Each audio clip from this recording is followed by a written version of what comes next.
My mom was in her late 30s by the time she had me.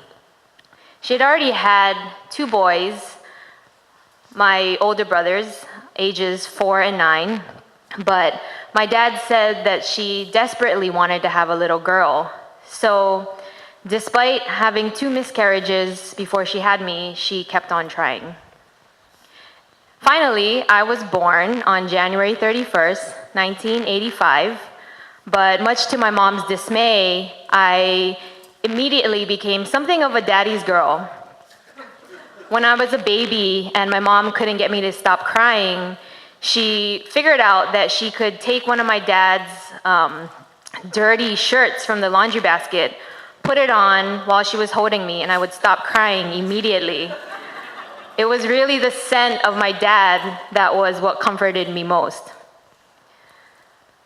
As the years went on, I only became more of a daddy's girl. When I was 3, my dad would pick me up and swing me between his legs. He would blow on his harmonica and he would sing Bob Dylan songs and we would dance together. My dad had the Bob Dylan croon down perfectly. When I was 4, he wrote a song of his own for me. He would pick me up, swing me between his legs, and he would sing, and I can't do this as good as my dad, but he would sing, "Hey Lisa girl, will you tell me now what you're doing today? You're gonna run and play. Hey Lisa girl, best in the world." Thank you, thank you. I always asked my dad to sing that song for me and dance with him.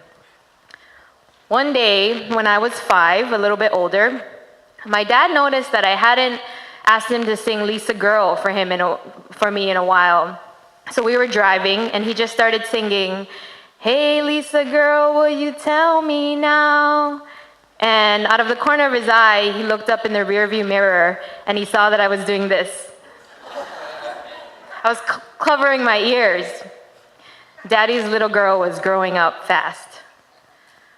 Around the time I was in middle school, my dad started saying all these crazy things about how I was going to be a writer when I grew up.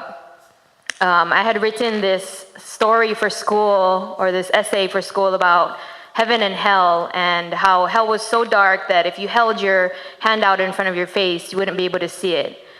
My dad would say things like, "You're going to change the world with your writing, and you have the ability to touch millions of people with your words." I was like, "Okay, whatever, Dad." The sullen teenager. My dad was the one who really believed in me even before I believed in myself. Sorry. Lost my train of thought there too.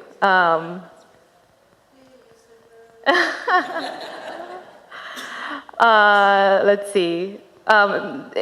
Eventually I did become a writer. I graduated with a journalism degree from Pepperdine University, and I came home in 2008 to a dismal job market. There was the recession, and I couldn't find a job.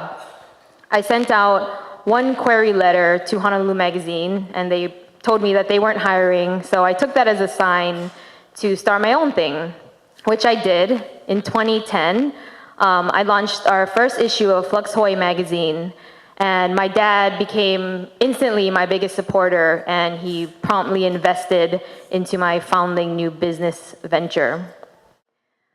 A couple of years into starting Flux, my dad asked me a strange question. He said, "If Flux went belly up tomorrow, would anyone care?" I struggled with an answer. In fact, it was something I struggled with for a long time. I could always imagine people reading Flux saying, that was a pretty good article, and then going about their day. What change, if any, was I really making on the world? Then my dad more pointedly said, "Odds are Flux will fail." I struggled to hold back the tears from welling over. here was the person who when I was a baby was the only one that could make me stop crying, and now he was about to make me cry. My biggest supporter had just totally shattered my dreams. It's really a harsh reality to be faced with that thought, to have the person that you thought was your biggest supporter tell you that what you hold most sacred might be taken from you, and that what you worked so hard to create might be gone in an instance. In the Sacred Spaces issue of Flux, I wrote about how it's taken me 5 years to come to terms with my dad's statement, to be okay with failure.